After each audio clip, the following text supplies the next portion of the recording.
오늘 하나님 말씀 주신 말씀 사도행전 1장 1절에서 5절까지를 장로님이 봉독을 하셨습니다. 제가 가지고 나온 하나님의 말씀의 제목은 예수님이 원하시는 교회. 하나님께서 구약을 통해서 예배 모형을 우리에게 주시고 신약을 통해서 우리가 현재 사용하고 있는 이 교회의 모형을 완성시켜 주셨습니다. 그래서 우리가 오늘날 교회, 그래서 교회는 공교회라 그러죠. 그래서 하나님의 영광을 위해서, 공의를 위해서 같이 모여서 예배하고 또 하나님께 영광을 위해서 우리가 살아가야 할 사명이 있다, 이렇게 말합니다. 하나님은 구약은 하나님이 원하는 교회의 모형이었다고 합니다. 왜 모형인고 하니까 구약에는 하나님이 원하는 교회를 만들 때에 그것을 계속 말씀하시면서 예수를 이야기합니다. 구약엔 딴 건 얘기하지 않고 예수만 이야기합니다. 예수가 와야 완성된 교회가 된다. 교회는 구원인데 예수가 와야 완전한 구원이 일어난다. 그 이유는 뭐 다른 게 있는 게 아닙니다. 구약에서는 구원의 역사와 구원의 활동이 이스라엘 안에서만 이루어졌습니다. 그래서 이스라엘 안에서 제사장이 있었고 선자가 있었고 왕이 있었고 그리고 하나님께서도 이스라엘 안에서 항상 역사하셨습니다. 그러다 보니까 이스라엘은 구원의 백성, 그리고 선택된 백성으로서 자부심을 느끼고 살았지만은 이 구원이 온 인류 세상에는 미치지 못했습니다. 그런데 이것을 어느 때부터 세상이 구원이 미칠 것인가에 대해서는 구약에서 계속 말씀하면서 그 시점은 예수가 이 땅에 오시는 때다, 예수가 그것을 이루는 때다, 이렇게 말씀을 해 주십니다.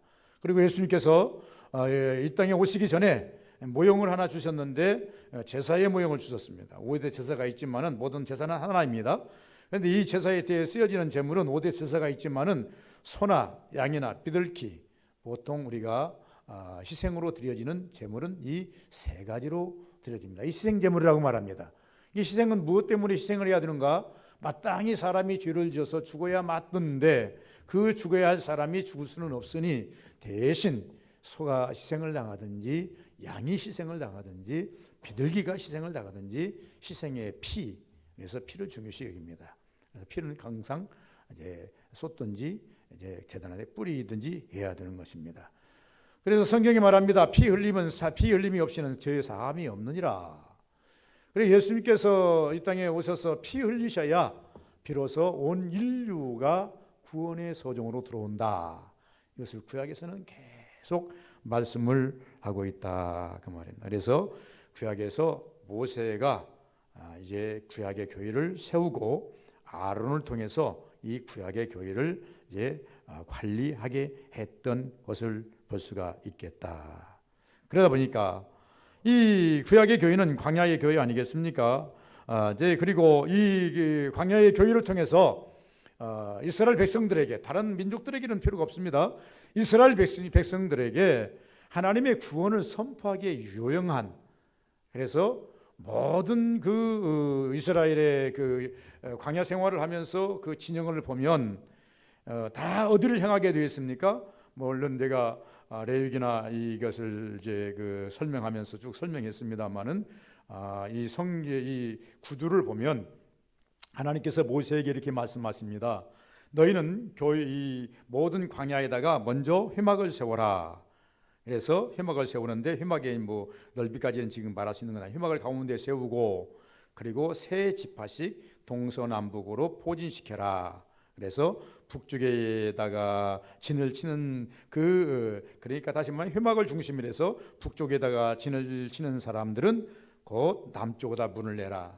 남쪽에다 진을 치는 사람은 북쪽을 향해서 문을 내라. 그리고 동쪽에다가 회막을 중심으로 동쪽에다가 진을 치는 사람은 서쪽에다가, 서쪽에서는 그 다음에 동쪽에다가. 그러면 모든 문이 어디를 향하게 됩니까? 회막문을 향하게 되어 있어요. 회막을 향하게 되어 있다고 말해요.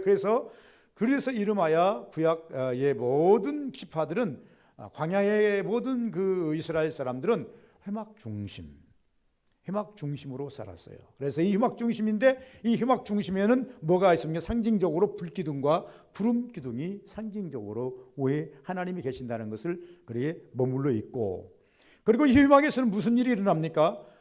5대 제사를 거기에서 드리게 되는 곳입니다. 그러므로 5대 제사는 죄 지은 인간들이 희생을 통해서 다시 삶, 구원을 얻는 길을 여는 것이고, 그리고 그들이 문을 열었을 때, 아침에 일어나서 문을 열고 나왔을 때 불기둥과 구름기둥이 그 회막 앞에 있음으로 말미암아 하나님이 우리 진중에 계시는구나, 우리의 삶 가운데 계시는구나.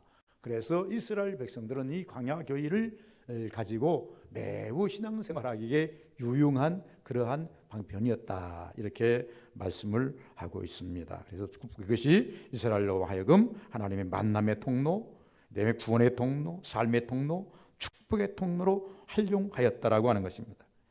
그래서 구약의 이 제단은 오직 제단이 필요했다.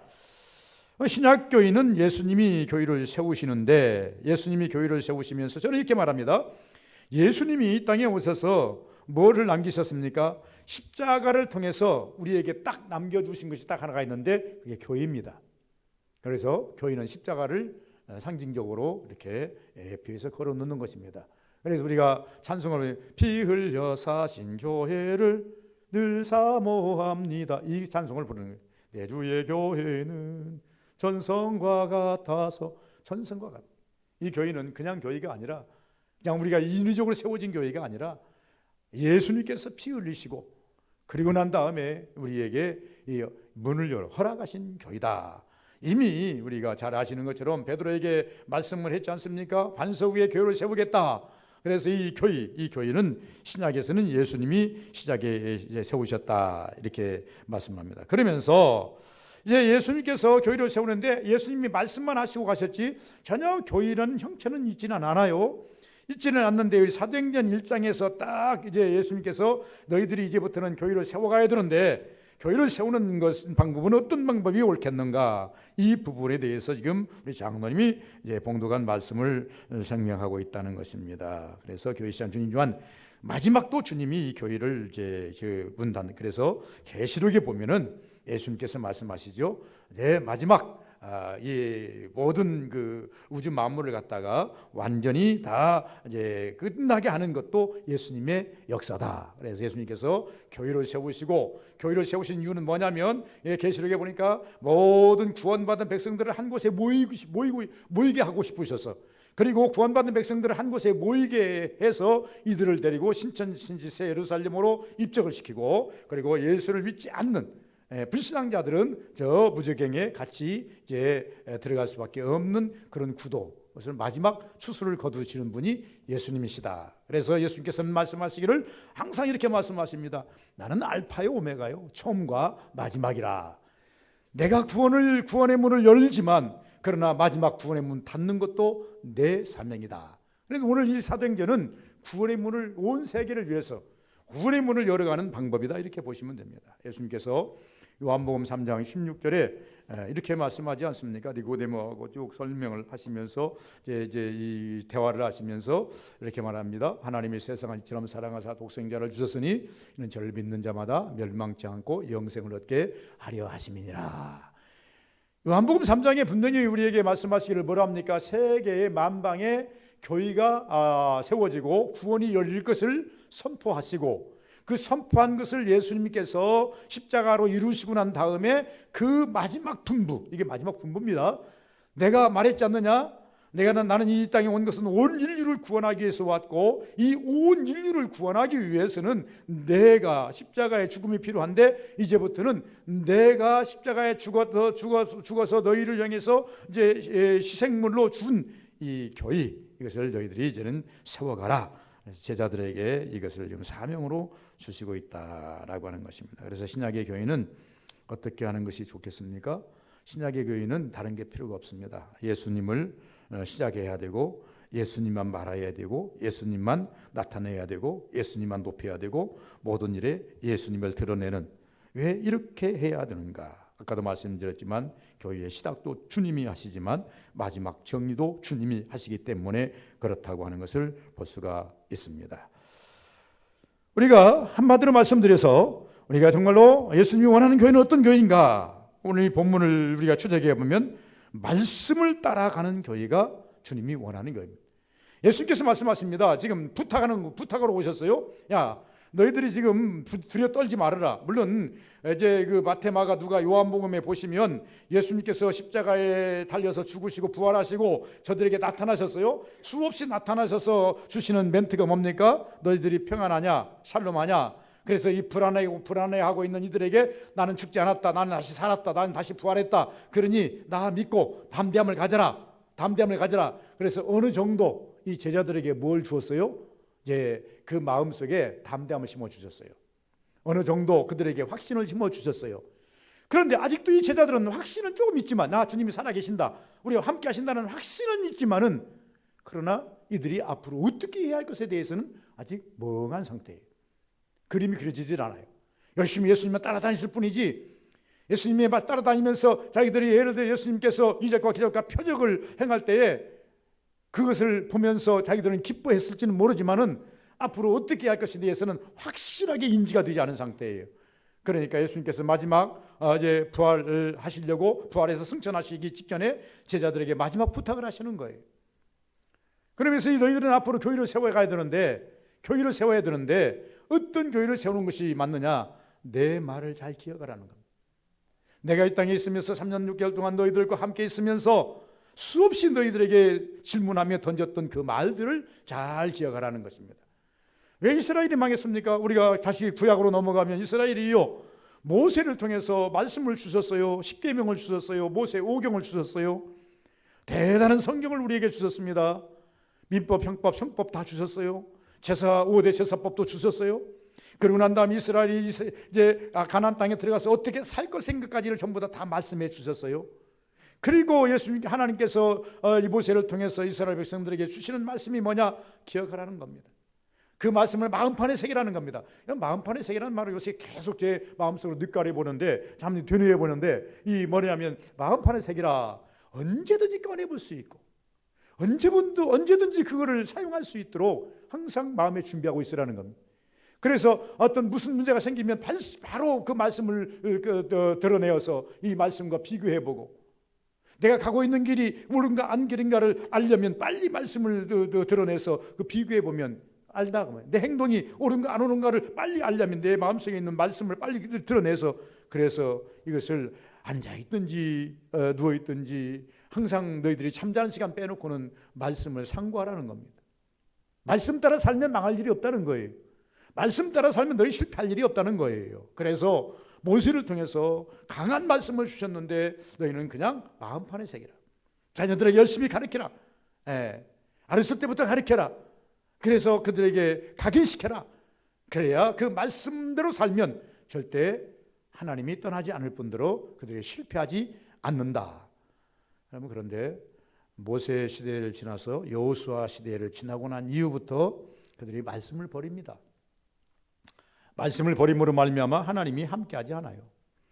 그래서 그들에게는 곧 이방인들이 찾아와서 전쟁이 일어나고 공물을 빼앗기고 살상 죽음으로 나아가고, 어떤 때 보면은 몸에 전염병이 도달하고, 어떤 때는 흉년이 도달하고, 어떤 때는 그냥 아주 악한 것들이 와서 다 가져가 버리고 못 살 만큼, 괴로울 만큼 고통이 와요.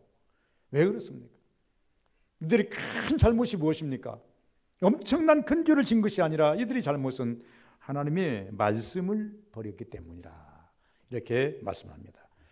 예수님께서도 이 땅 신약에 오셔서 마지막 하시면서 이렇게 말합니다. 너희들이 신약의 교회를 세울 때에 내가 원하는 것은 뭐냐? 너희들 말씀을 생각하라는 것. 말씀을 잘 참고하라. 말씀 따라가서, 말씀 따라가는 신앙이 제일 잘된 신앙이고, 말씀 따라가는 신앙이 최고로 복받는 신앙이고, 말씀 따라가는 신앙이 성공의 신앙이다. 여러분, 내 임무대로 사는 신앙은 이게 복받는 신앙이 아니에요. 내 자의적 해석으로 인해서 살아가는 신앙도 복받는 신앙이 아니에요. 정확한 말씀에 의해서 살아가는 신앙이 은혜받는 신앙이 복받는 신앙이라는 것입니다. 한 말씀드리면, 예수님께서 한번 그들에게 테스트를 해주셨습니다. 누가복음 22장에 보니까 예수님께서 마지막 성만찬을 준비하시면서, 얘들아 너희들이 성만찬을 준비해라. 그러니까 선생님, 이번 성만찬은 지금 세 번째입니다. 지금 벌써 성만찬이. 이번 성만찬은 어디서 준비하는 게 좋겠습니까? 제자들이 예수님께 물었어요. 그러니까 예수님께서 말씀합니다. 너희들이 동네 어귀에 나가면 물길로 온 여인이 있을 것이다. 그 물길로 오는 여인을 이제 따라서 가서 그 집에 도달하거든 우리 선생님이 오늘 성만찬을 할 곳이 어디뇨 하고 물어보라. 그러면 가르쳐 줄 것이다. 물론 예수님하고 군유를 짰는지는 모르겠습니다만 성경은 그렇게 말하지 않습니다.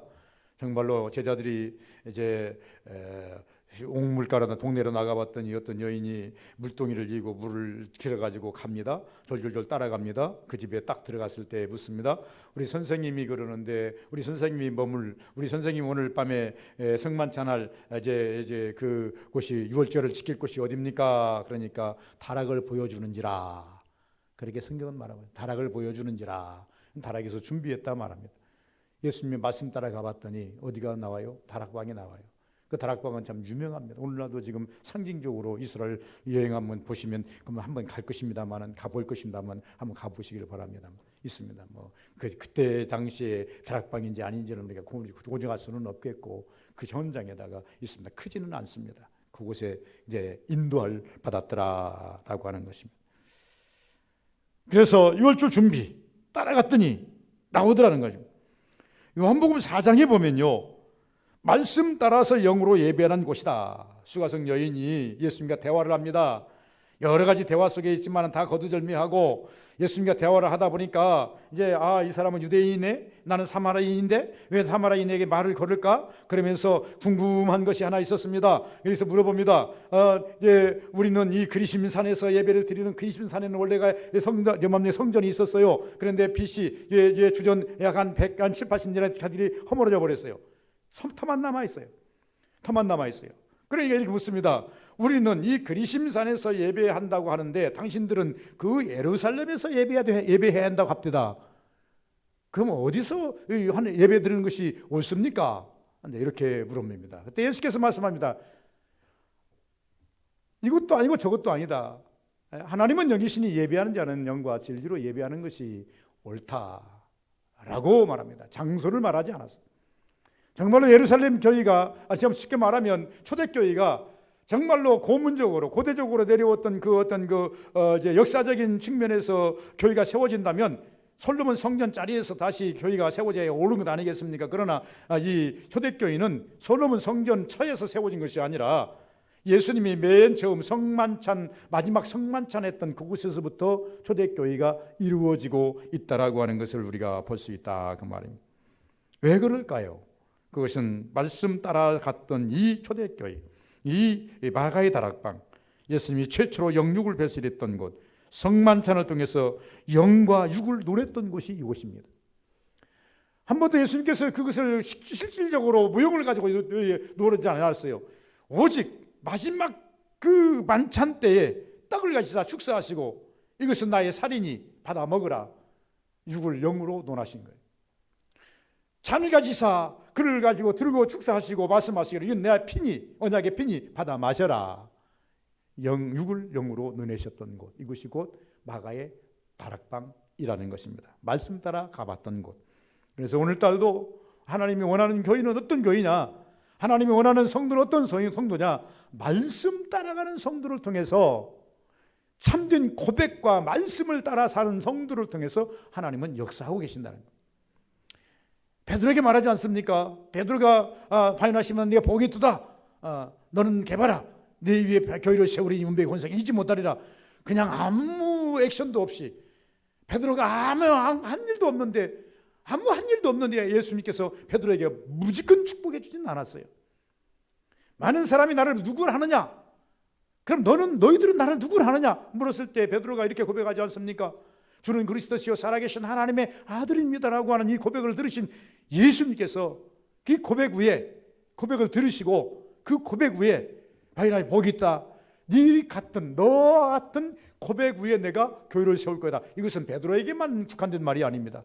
우리가 참된 하나님 앞에서 고백을 하면 말씀대로 살려고 하면 반드시 말씀 위에 뭐를 지으셔요? 말씀 위에 하나님 반석 같은 교회를 세우신다.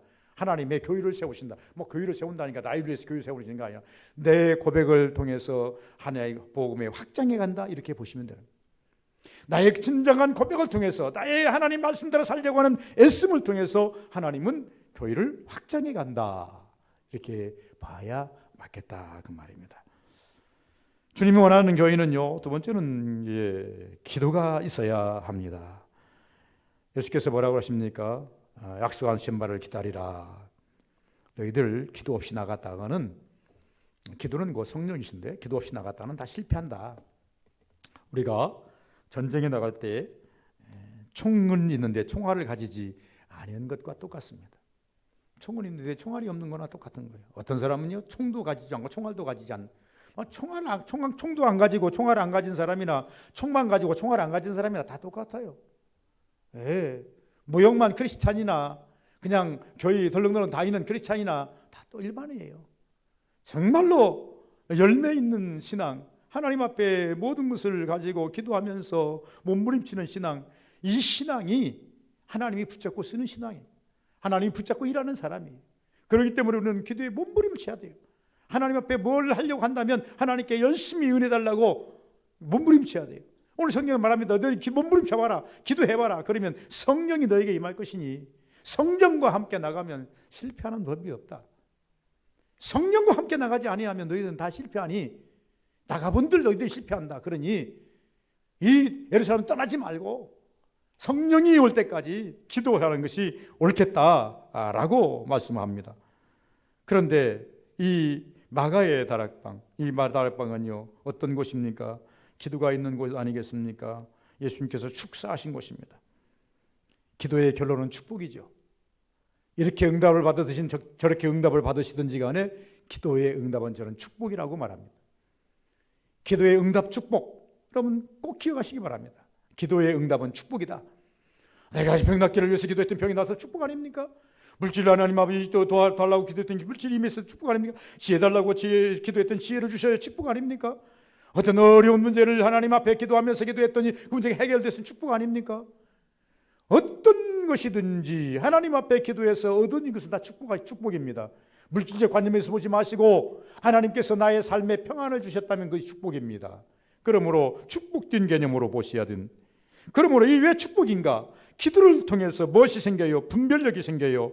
기도는 더더군다나 어둠을 물리칩니다. 기도는 풍성함으로 우리를 이끌어 주십니다. 더 나아가서 기도는 하나님의 뜻을 분별하게 만들고, 또 한 걸음 더 나간다면 기도는 육을 영으로 바꾸는 작업을 하고 있습니다. 초대교인들이 한 일이 무엇입니까? 이들은요, 모든 기도하는 그 기도의 모든 중점이 어디에 있습니까? 잘 먹고 잘 사는 데 있는 게 아니었어요. 어떻게 하면 우리가 예수 그리스도의 죽으심이 다시 사심으로 나왔고, 그 사신 예수가 다시 부활하셔서 승천하셨고 승리자이신 예수를 어떻게 이야기할까? 이것이 그들에게 있어서 최대의 관심이었어요. 그런데 자기들의 힘으로는 도저히 감당이 안 돼요. 그런데 기도했더니 성령이 그들의 마음을 확 붙잡아 주셔서 용기가 생겨요. 담담이 생겨요. 베드로는 옥에 갇히면서까지, 매 맞으면서까지, 바울은 더더 후의 사람인가 그렇다 치고, 예수는 곧 그리스도다라고 하는 것을 담대함을 가지고, 그 담대함이 어디서 얻어진 것입니까?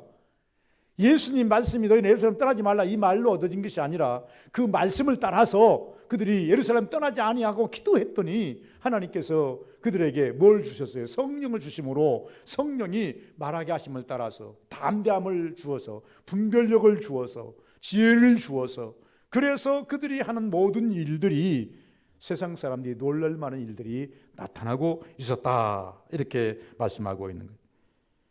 다시 말하면 기도는 무엇을 증명하는 것입니까? 하나님이 내 길에 함께 계심, 혹은 함께 계심을 증명하는 것과도 같습니다. 구약에서는요, 기도를 통해서 하나님이 응답하면 그것을 통해서 하나님 계심을 증명했습니다. 신약에서는요, 기도를 하면 성령이 내 안에 들어오셔서 말하심을 따라서, 물론 사도행 2장에 가면 엄청난 역사가 일어납니다만은 그걸 논할 수 있는 시간이 아니니까, 그래서 이 기도를 통해서 무엇을 드러냅니까? 하나님이 살아계시고 나와 함께 일하신다는 것을 드러내는 거예요. 초대교회에 이들이 제자들이 막 가서 봉급을 증거하니까 예수를 죽인 자들이, 예수를 십자가에 못 박은 자들이 장로들과 유대인들과 제사장들이 깜짝 놀랐어요. 야, 어떤 일이 이렇게 일어나? 예수 하나 죽이면 끝난 줄 알았는데, 예수 하나만 죽이면 이것이 종결될 줄 알았는데, 이것은 한 곳, 두 곳이 아니고 이곳 저곳에서 예수가 이 땅에 있으면서 했던 일들을 동일하게 막 일으키니 감당할 수가 없는 거예요. 감당할 수가 없는, 감당을 못해. 세상이 감당 못하면요, 죽여버립니다. 왜 크리스찬들이 왜 순교를 당하는가? 크리스찬들이 정말로 복음을 가지고 저 미개한 나라들이라든가 이런 게 가서 복음을 증거하다가 많이 순교를 당합니다. 그들이요, 크리스찬들을요, 감당을 못해요. 초대교회가 왜 성도들을 그렇게 죽였는가? 네로가 감당을 못해요. 초대교회가 감당을 못해요. 대제사장들이 감당을 못해요. 그래서 그들이 예수를 믿는 자들을 잡아 죽인 거예요. 그러면 왜 그들을 감당을 못했을까? 벌벌 떨던 그 베드로가 어떻게 저렇게 변할 수가 있는가? 나 예수 모른다고 부인했던 베드로가 어떻게 저렇게 변할 수 있는가? 가당치 않아요. 그러나 그들은 오직 기도라고 하는 용광로를 통해서, 관문을 통해서 다시 재생산된 그 베드로, 누구도 감당이 안 되더라고 하는 것입니다. 세 번째는요, 주님이 원하는 것은요, 예수께서 말씀하십니다. 마태복음 28장에 보니까 너희는 모든 족속으로 제자를 삼아 아버지와 아들과 성령의 이름으로 세례를 주라. 쉽게 말하면 이 세례를 주려고 이들이 복음을 증거하려고 한다면 이것은 쉽지가 않아요. 오늘날 참 어려운 시대가 됐어요. 우리 교회도 뭐 보시면 알겠지만 좀 어려운 시대예요. 우리 교회뿐만이 아니라 전 한국의 교회, 세계적인 교회까지는 제가 아직까지 그것을 파악은 못했습니다만은 우리 한국적인 교회, 큰 교회나 적은 교회나 모두가 다 힘든 것은 마찬가지. 뭐 20%만 예배드리라 그러니까 큰 교회들이 100명 이상 안 넘어가 안 된다 그러니까 교육관 뭐 전부 다 해가지고 한 100명, 150명씩 해서 6부, 뭐 어떤 교회는 7부까지 예배를 드려요. 그래 본들 1000여 명, 나머지는 다 이제 비대면으로 해서 안에서 또 이제 집에서 유튜브로나 이런 또 이제 방송 설교를 듣고 이런 상황이 되다 보니까 신앙들이 체크를 못 한다는 거예요. 우리 성도들이 얼마나 신앙이 까먹었는지, 얼마나 신앙이 이제 강해졌는지 체크하기가 힘들다는 거예요. 신방도 안 되지요, 면담도 안 되지요. 예, 대면이 안 되니까 이 성도들이 얼마나 신앙생활을 잘하는지 체크가 되지 않는다는 거예요. 그러면 염려하는 거예요. 이러다가 이들이 이것이 굳어져 버리면 어떨까? 이런 염려를 많이 한다는 거예요. 그러나 예수님께서 초대교회 제 베드로를 비롯해서 제자들과 120문도 혹은 500문도에게 그들에게 요구했던 것이 무엇이냐? 너희도 나와 같이 능력받고 은혜 받아서 십자가를 지라는 겁니다. 십자가를 지라는 게 꼭 죽으라는 건 아닙니다. 십자가를 진다고 해서 꼭 죽으라는 건 아니에요. 다 죽은 건 아니에요. 여러분 물론 주님의 제자들, 예수님의 제자들 12명이 전부 다 순교를 했습니다만은 뭐 집사도 스데반도 순교를 했고 그보다 많은 사람들도 이제 많이 순교를 했습니다만은 십자가를 지라 그러니까 모두가 다 죽어라 그런 얘기는 아니에요. 십자가를 지라는 것은 뭐냐면은 적어도 이 고통을 예수님이 이 땅에서 복음을 이루려고 했던 그것을 너희들 역할 분담을 해서 이것을 가지고 세상에 나가서 복음을 증거하라고 하는 것입니다. 예수님께서 마태복음 16장 24절에 보면 베드로가 장담을 합니다. 예수님이 내가 죽어야 된다 그러니까 아닙니다. 죽으면 안 됩니다. 내가 있지 않습니까? 예수께서 베드로에게 고언을 하십니다. 누구든지 나를 따라오려거든 자기를 부인하고 자기 십자가를 지고 나를 쫓을 것이니라. 사명 감당을 하는 겁니다. 십자가는 사명입니다. 누가 사명을 감당합니까? 세상 사람이 사명 감당 안 해요. 하나님께서, 예수님께서 누구에게 사명을 주십니까? 믿지 않는 저들에게 사명 안 줍니다. 적어도 믿는 우리에게, 여러분과 저에게 사명을 주시는 거예요. 교일할 사명 주시고, 전도할 사명 주시고, 기도할 사명 주시고, 다 각자의 맡은 바 사명을 주시는 거예요. 그러면 여러분들은 사명적으로 신앙생활을 하셔야 돼요. 이것이 주님이 원하시는 거예요. 그냥 의미 없이 이제 교회로 오시는 그것이 아니라 사명, 교회로 온다 할지라도 나가 예배드리는 사명이라도 내게 있다. 나는 기도드리는 사명이라도 내게 있다. 나는 전도한 사명이 내게 있어. 나는 충성하고 봉사하고 하나님께 더 열심히 돈 벌어서 하나님께 이제 교회를 세우는 일에 사명이 있어. 각자 깨달은 사명이 있을 거예요. 소박한 사명부터 시작해서 정말로 넓은 의미의 사명까지를 우리가 다 감당하려고 노력할 때에 하나님이 그를 기뻐하고 그런 교회를 원하신다 그 말입니다. 이런 사명자들이 말할 때에 군이 다 이게 세워지게 되더라 그런 것을 우리가 볼 수가 있다 그 말입니다. 실질적으로 예수님께서는 이 십자가를 당신이 친히 지셨습니다. 저는 이 십자가를 지신 것을 세 가지로 항상 말씀을 드립니다. 하나는 어떤 십자가입니까? 갈보리 언덕의 십자가, 실제적 십자가지요. 정말로 못을 받고 피를 흘리면서 이제 엘리엘리나 마사막다이 할 만큼 고통을 호소했던 십자가, 고통 분담을 해야 할 십자가, 이 십자가입니다. 겟세마네 십자가라고 저는 이렇게 명령합니다. 내면의 십자가라고 그럽니다. 겟세마네 기도는 아버지 이자인 내게서 옮겼으면 옮겨주시고 그렇지 않으면 하나님 아버지여 아버지 원대로 하옵소서. 그것은 고통과 신음으로 아뢰야 하는 십자가입니다. 누구도 몰라요. 내 마음에서 고통이 너무 심해. 그래서 이 고통과 신음으로 하나 아뢰야 할 십자가다. 다락방의 십자가입니다. 다락방에서는 상징적 십자가라고 저는 말합니다. 고통보다는 인적 십자가라 이렇게 말합니다. 그러면서 봐라, 이것은 내가 피 흘린 후에, 내가 찢긴 후에 이것을 먹는 자는, 이것을 마시는 자는 살리라. 그래서 우리가 성만찬을 우리에게 허락해 주신 것입니다. 그래서 우리가 성만찬을 대할 때도 십자가를 바라봅니다. 그리고 우리가 기도하면서 마음 깊은 곳에서도 어느 때는 십자가를 바라봅니다. 그리고 난 다음에 우리는 어떤 정말로 저 유지에 나가서 선교사들이 이제 위기인들한테 잡혀가지고 죽어가면서 예수님의 십자가를 바라봅니다. 모두가 다 십자가를 바라보는 일면들입니다. 여러분, 우리가 교회 나와서 무엇을 바라봅니까? 예수 그리스도의 피 흘리심의 십자가를 바라보는 것이 정답 아니겠습니까?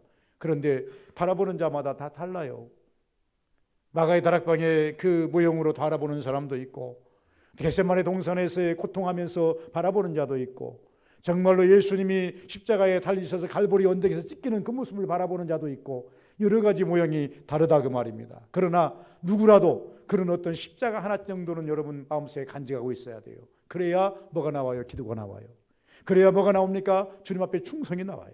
그래야 뭐가 나옵니까? 바르게 살려고 애씀이 나와요. 그 마음에 십자가가 없다고 한다면, 그 어떤 것도 없다고 한다면 우리는 자행자재, 내 마음대로 살아버려요. 내가 옳은 대로 살아버려요. 내가 옳은 대로 살아버리고 내 마음대로 사는 그곳에는 하나님의 응답은 없어요. 하나님의 돌보심도 없다라고 하는 것을 본다 그 말입니다.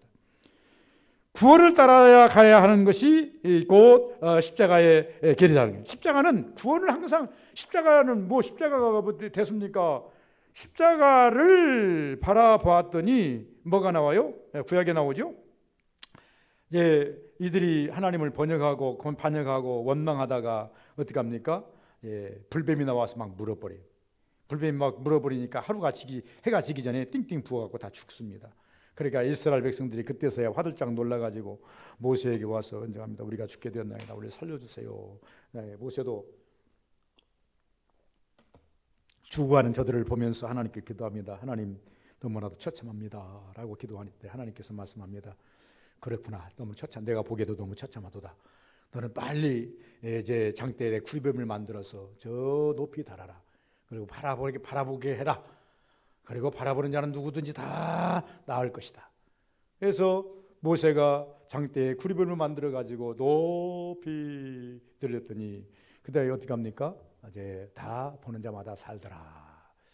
우리가 저 요르단에 가면은 비스가산이 있습니다. 거기에 모세가 마지막 이제 예루살렘을 바라보기 위해서 섰던 그 산입니다.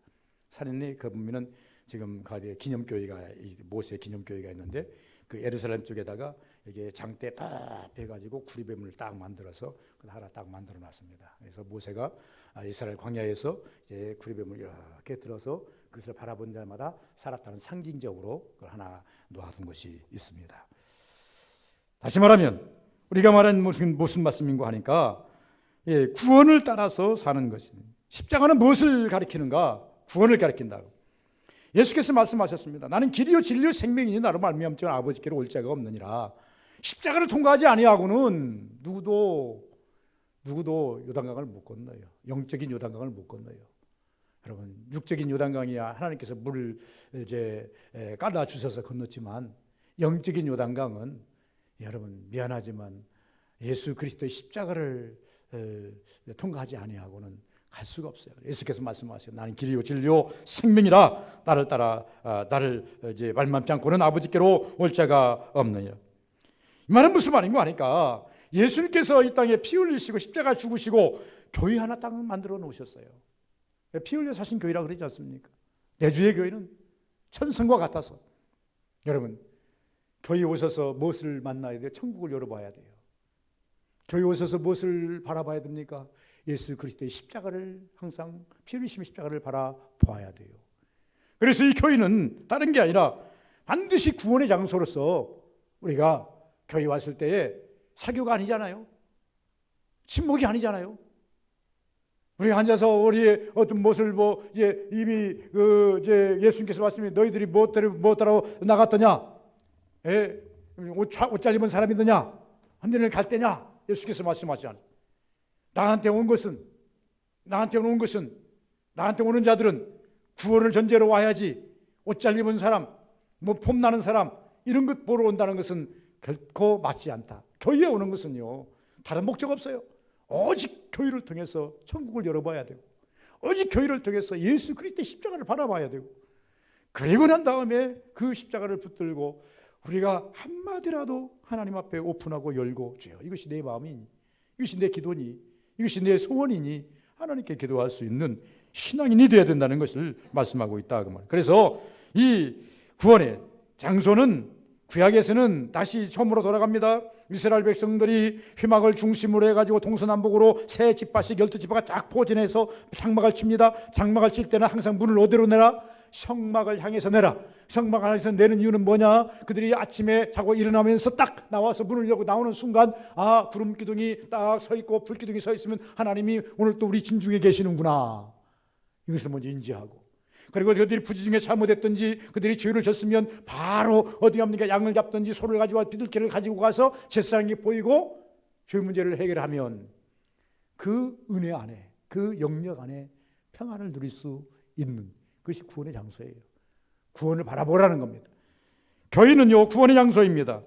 교회는 반드시 제2 형막에 들어가면, 구약의 성막에 들어가면 누가 있어요? 제사장 아론이 있습니다.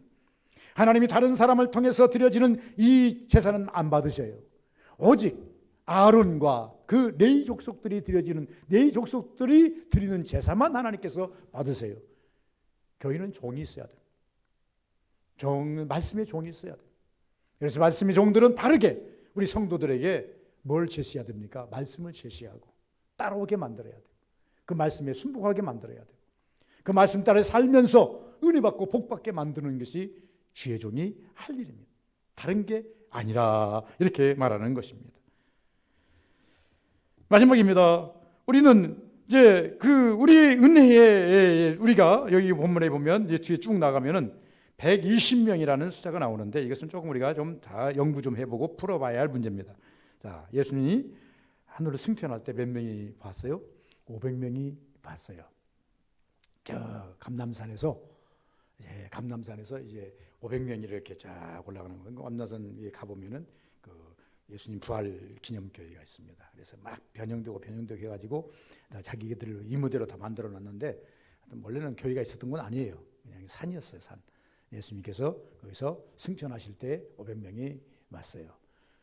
그럴 때 500명이 하고 싹 쳐다보고 있습니다. 500명이. 그때 성령이 하늘의 음성이 들립니다. 예루살렘 사람들아, 예수가 올라간 대로 그대로 내려오시리라. 그러면서 이제 빨리 어디로 가라? 이제 예루살렘에 가라. 거기서 기도하라는 거죠.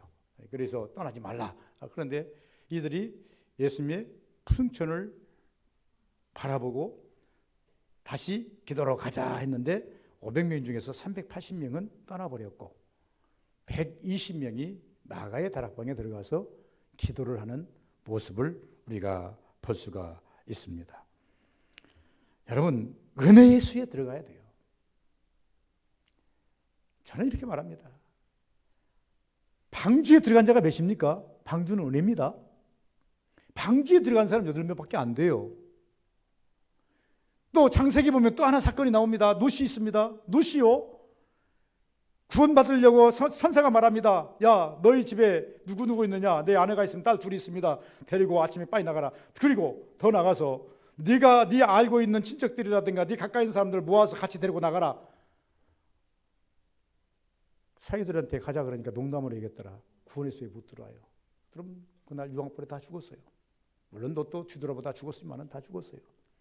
수많은 사람들이 노아가 들어갈 때 노아의 말을 방주에서 구원에서에 들어가지를 못했어요.